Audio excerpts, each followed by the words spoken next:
감사합니다.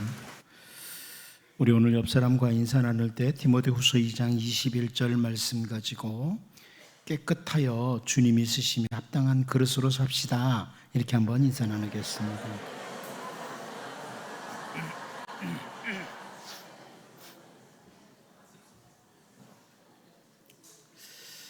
아직 어린 나이에 포로가 되고 포로지로 끌려온 다니엘이 하나님께 기도를 드리는 중에 다니엘서 9장 14절을 통해서 이렇게 기도를 드립니다. 그러므로 여호와께서 이 재앙을 간직하여 두셨다가 우리에게 내리게 하셨사오니 우리 하나님 여호와께서는 행하시는 모든 일이 공의로우시나 우리가 그 목소리를 듣지 아니하였음이니이다. 이런 고백을 합니다. 왜 다니엘을 포함한 많은 이스라엘 백성들이 포로지에서 고통을 받고 있는지 정확히 바라보고 드리는 고백입니다. 하나님, 오늘 우리들이 당하는 이 아픔은 철저하게 우리의 잘못으로 말미암아입니다. 이런 다니엘의 고백입니다. 이 포로의 땅에서 우리가 당하는 이 모든 아픔은 철저하게 우리의 잘못으로 인함입니다. 뛰어난 지도자로 수고했던 느헤미야 역시 느헤미야 9장 32절에서 이런 기도를 드립니다. 우리 하나님이여, 광대하시고 능하시고 두려우시며 언약과 인자를 지키시는 하나님이여, 우리와 우리 왕들과 방백들과 제사장들과 선지자들과 조상들과 주의 모든 백성이 아수르 왕들의 때로부터 오늘까지 당한 모든 환난을 이제 작게 여기지 마옵소서. 강대국 아시리아의 공격으로 말미암아 북이스라엘이 멸망당하는 그때로부터 포로지에 끌려가 있다가 포로지에서 돌아와서 성벽을 중수하는 그날까지, 그때까지 당한 모든 환난, 그 아픔들, 그 어려움들을 하나님 작은 일로 여기지 말아달라고, 하나님 택한 백성들에게 긍휼을 베풀어 달라고 드리는 느헤미야의 기도입니다.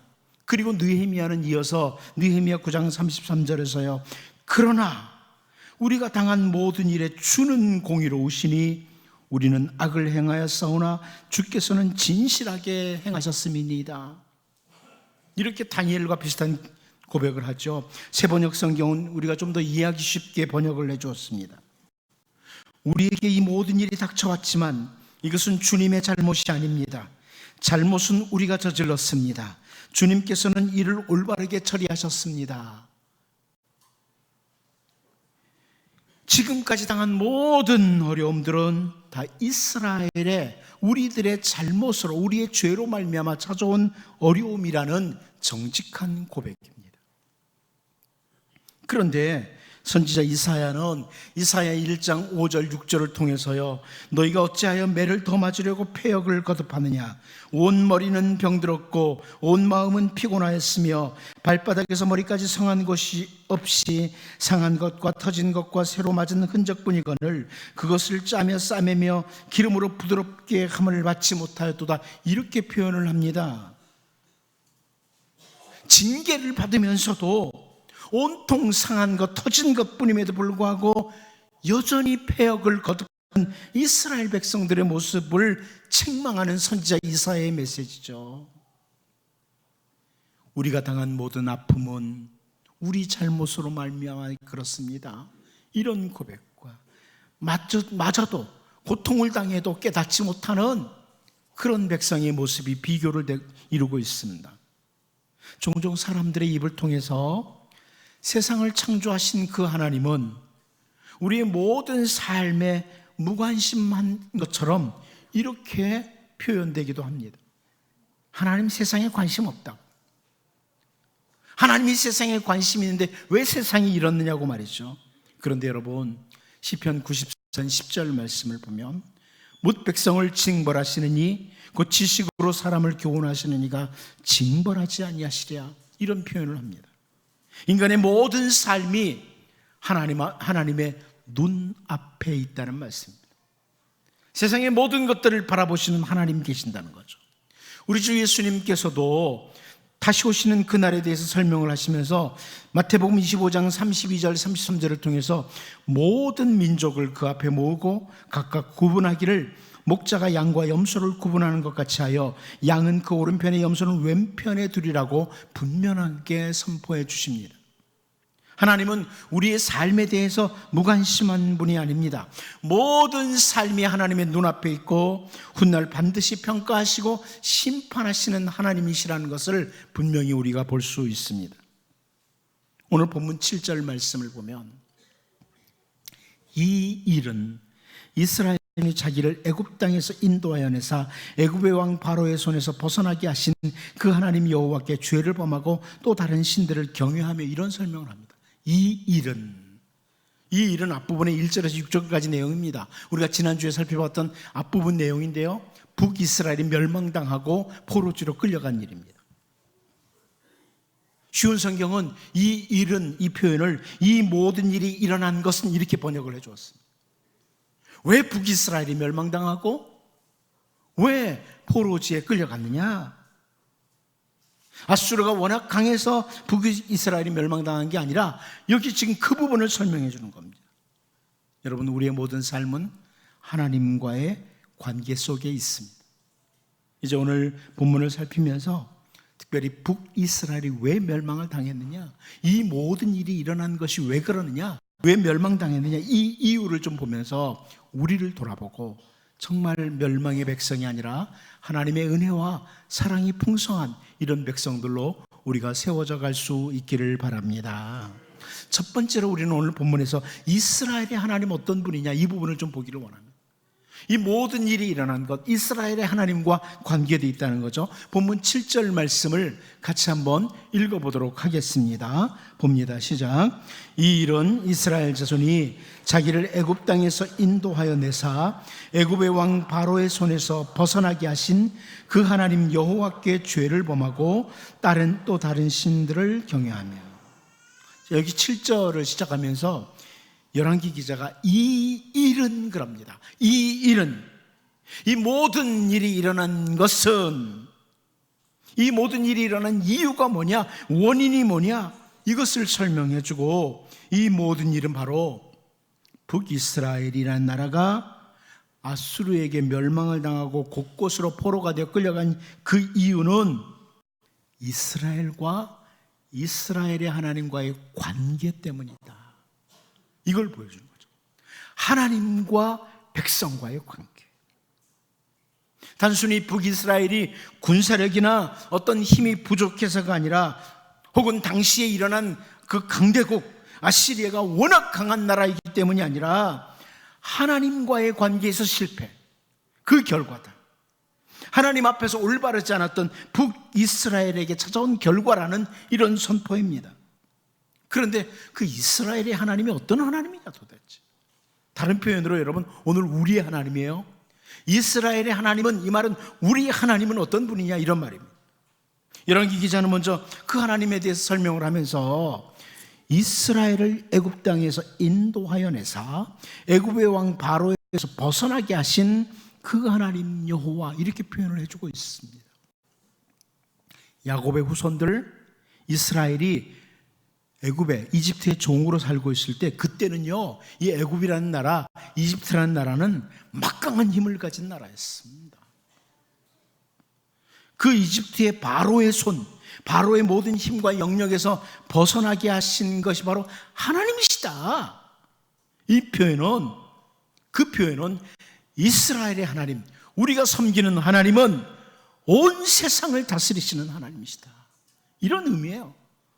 한마디로 이 표현은 우리가 섬기는 하나님은 온 세상을 다스리시는 하나님이시다, 이런 의미입니다. 아무리 막강한 힘을 가진 나라도 혹은 그 군왕들도 하나님 앞에서는 정말 아무것도 아닌 그런 존재다, 이것을 보여주는 게 7절에서 먼저 보여주는 거죠. 애굽의 바로의 손에서 건지신 이스라엘의 하나님이라는 이 표현은 하나님은 크신 하나님, 전능하신 하나님이다, 이것을 먼저 보여준다면, 두 번째로 이어서 오늘 본문에서 그 전능하신 하나님께서 택하신 백성들에게는 무한하신 은혜와 사랑으로 일을 해주시는 분이시다, 이걸 설명해 주는 겁니다. 압박하는 애굽의 바로의 손에서 벗어나도록 하셨던 그 능력의 하나님께서 이스라엘 백성들, 택한 백성들, 바로 우리들에게는 은혜와 사랑으로 나타나시는 하나님이시다. 이것을 7절에서 두 가지를 다 보여줘. 하나님의 두 가지 모습입니다. 전능하신 힘을 가지신 그 하나님, 온 세상을 다스리시는 그 하나님은 택한 백성인 우리들에게 사랑과 은혜로 함께 하시는 분이시다. 이스라엘의 하나님은, 곧 우리의 하나님은 바로 이런 분이시라는 겁니다. 그런데 이스라엘 백성들이 그 하나님께 죄를 짓고 또 죄를 지음으로 이런 일들이, 북이스라엘이 아수르에 의해서 주전 722년에 멸망을 당하는 이런 일이 찾아왔다. 이게 열왕기 기사의 설명이에요. 오늘 우리들이 교회를 계속 다니면서도 우리가 믿는 하나님이 어떤 분이신지, 정말 내가 섬기는 하나님이 어떤 하나님이신지, 그냥 습관을 따라 예배하기도 하고 기도도 하고 그냥 하나님 믿는 자라고 이렇게 살아갈 수도 있어요. 이스라엘 백성들이 그랬던 것처럼 내가 섬기는 하나님이 어떤 분이냐? 그분은 크신 하나님이에요. 전능하신 하나님이세요. 그런데 나를 너무너무 사랑하시는 하나님, 이걸 놓치고 예배하고 기도하고 하나님 섬긴다고 이럴 수 있다는 말씀입니다. 그래서 바울 사도는 에베소서 1장 17절을 통해서요, 우리 주 예수 그리스도의 하나님 영광의 아버지께서 지혜와 계시의 영을 너에게 주사 하나님을 알게 하시고, 하나님께서 우리에게 지혜와 계시의 영을 주셔서 우리가 하나님을 알도록 하기를 위해서 기도합니다. 세상에 많은 복들이 있겠죠. 하지만 진짜 복이 뭐냐? 하나님을 올바로 아는 겁니다. 바울이 그래서 기도하는 거죠. 전능하신 하나님, 크신 하나님, 그 영광스러운 하나님은 이스라엘 백성들을, 택한 백성들을 극진히 사랑하시고 은혜를 베푸시는 하나님이신데, 북이스라엘 백성들이 그 하나님과의 관계를 놓쳐버리고 계속 죄를 짓고 죄를 지음으로 주전 722년 아시리국에 의해서 멸망이 찾아왔다. 열왕기 기자가 그 부분을 설명하면서 이 부분을 통해서 우리에게 하나님을 올바로 인식하고 하나님과 올바른 관계를 확인하고 그 하나님 앞에 더욱 가까이 나오라고 초청하고 있습니다. 여러분, 북이스라엘의 멸망, 과거의 한 이야기로 그치는 것이 아니라 하나님 확인하시고 하나님과 더욱 아름다운 관계 속에 살아가는 신실한 주의 백성으로 살 수 있기를 바랍니다. 두 번째는 올바른 두려움의 대상을 놓친 이스라엘. 이 모든 일이 일어난 것은 올바른 두려움의 대상을 놓쳐버린 이스라엘의 이런 결과라는 겁니다. 우리 본문 7절 말씀을 다시 한번 읽어보도록 하겠습니다. 다시 봅니다. 시작. 이 이스라엘 자손이 자기를 애굽 땅에서 인도하여 내사 애굽의 왕 바로의 손에서 벗어나게 하신 그 하나님 여호와께 죄를 범하고 또 다른 신들을 경외하며. 여러분, 여기 7절 마지막 부분을 보면 또 다른 신들을 경외하며 그럽니다. 이 경외한다는 단어는, 이 히브리어 단어 경외한다는 단어는 두려워한다, 무서워한다는 이런 의미입니다. 그 표현 그대로. 사실 이 경외한다, 히브리어로 야레라고 하는데요, 이 단어는 야훼, 여호와 하나님과 아주 맞물린, 어울리는 단어예요. 시편 128편 1절 말씀을 보면 여호와를 경외하며 그의 길을 걷는 자마다 복이 있도다.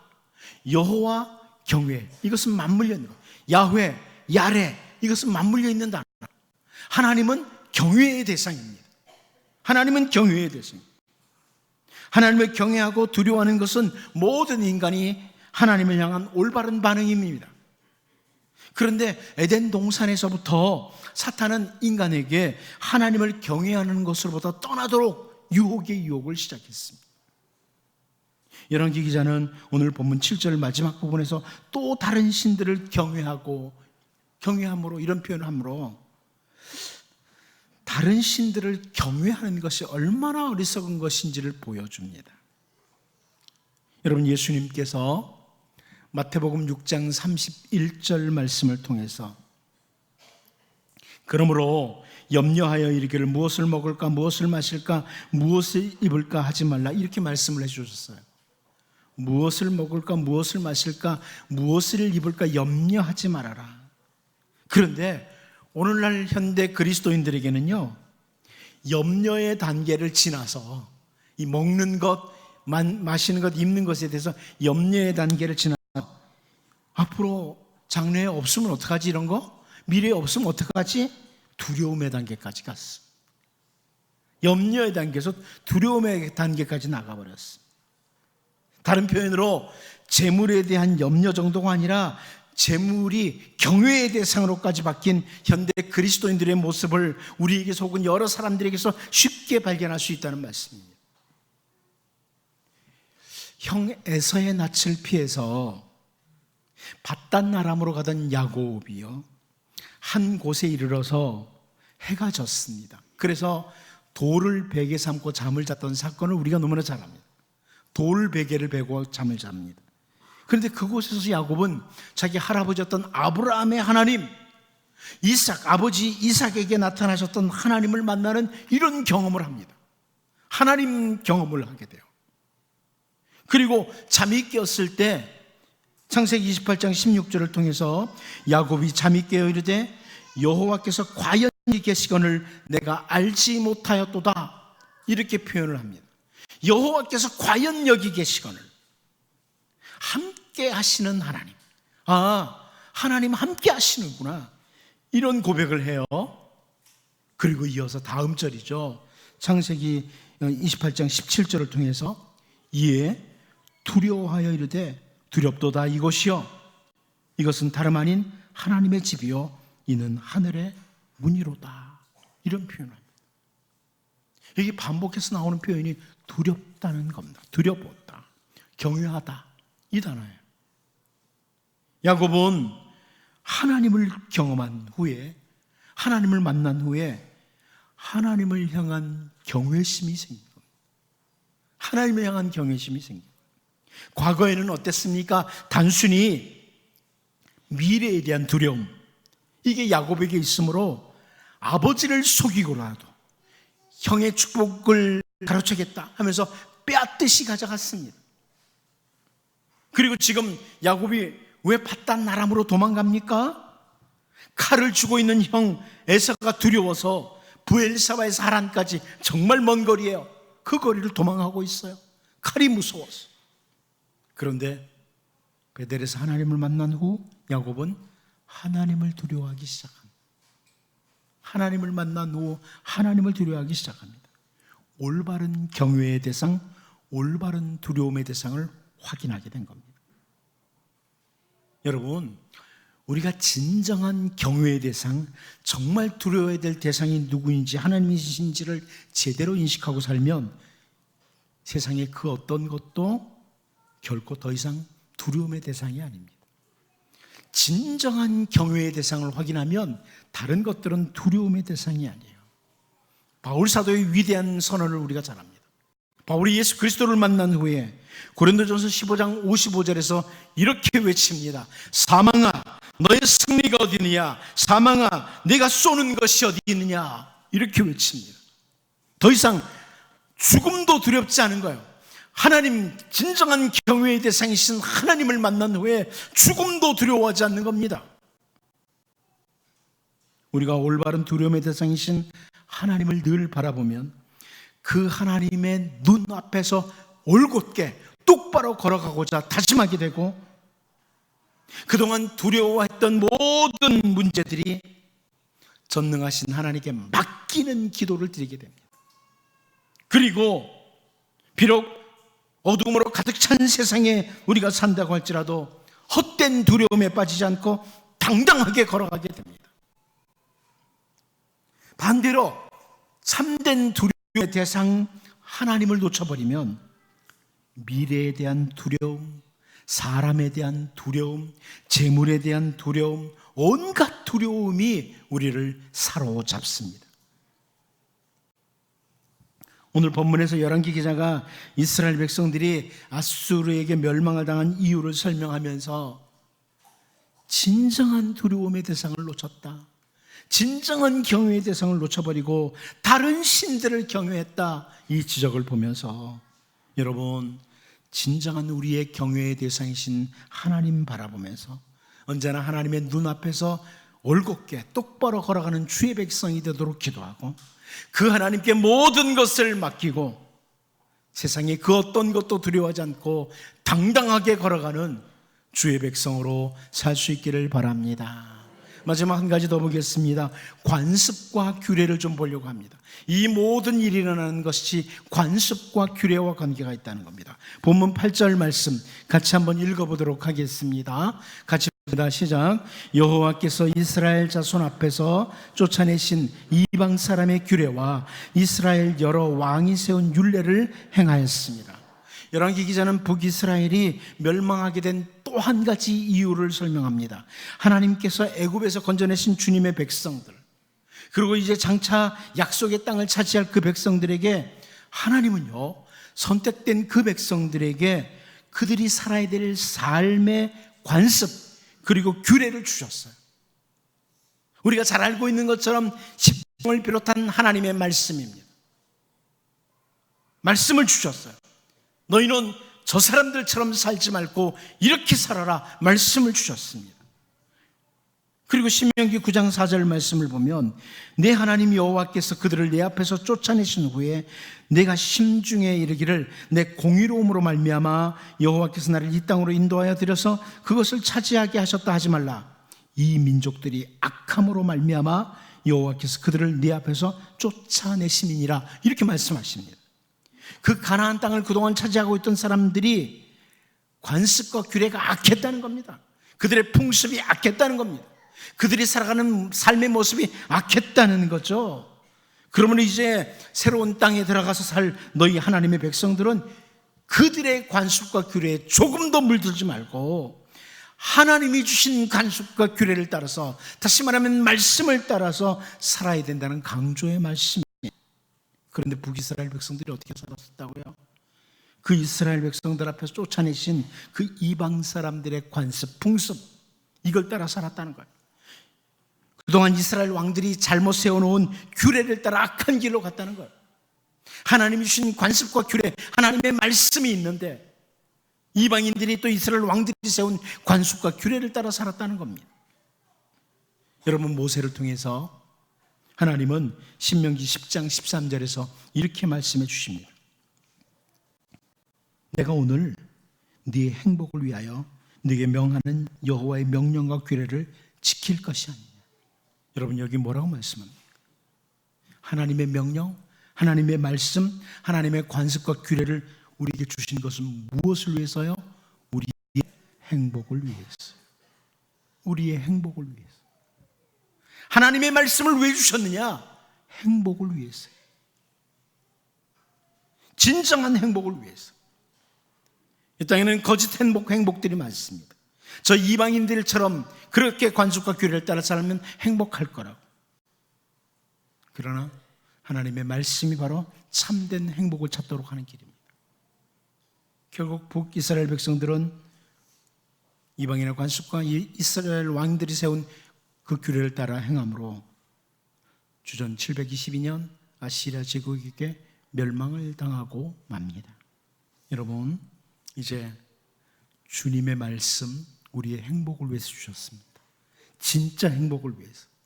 이제 주님의 말씀을 따라 여러분과 여러분 가정이, 우리 모두가 참된 행복을 추구하고 참된 행복이 넘치는 이런 은혜가 있기를 바랍니다. 기도하겠습니다. 하나님 아버지, 전능하신 하나님, 택한 백성들에게는 사랑과 은혜를 베푸시는 하나님, 그 하나님과 늘 올바른 관계를 유지하며 하나님 앞에 더욱 가까이 나가는 주의 백성들이 되게 하여 주시옵시고, 진정한 두려움의 대상을 붙들고 하나님 바라보며 하나님 앞에 올곧게 걸어가므로 하나님께 모든 것을 맡기고 세상에 아무것도 아닌 것들을 두려워하지 않고 당당하게 걸어갈 수 있는 주의 백성들로 살게 하여 주옵소서. 우리에게 행복을 위해 주신 주님의 말씀을 따라 진정한 행복을 추구하며 누리며 살아가는 여기 모든 주의 백성들과 가정이 되게 하여 주옵소서. 예수님의 이름으로 기도하옵나이다. 아멘.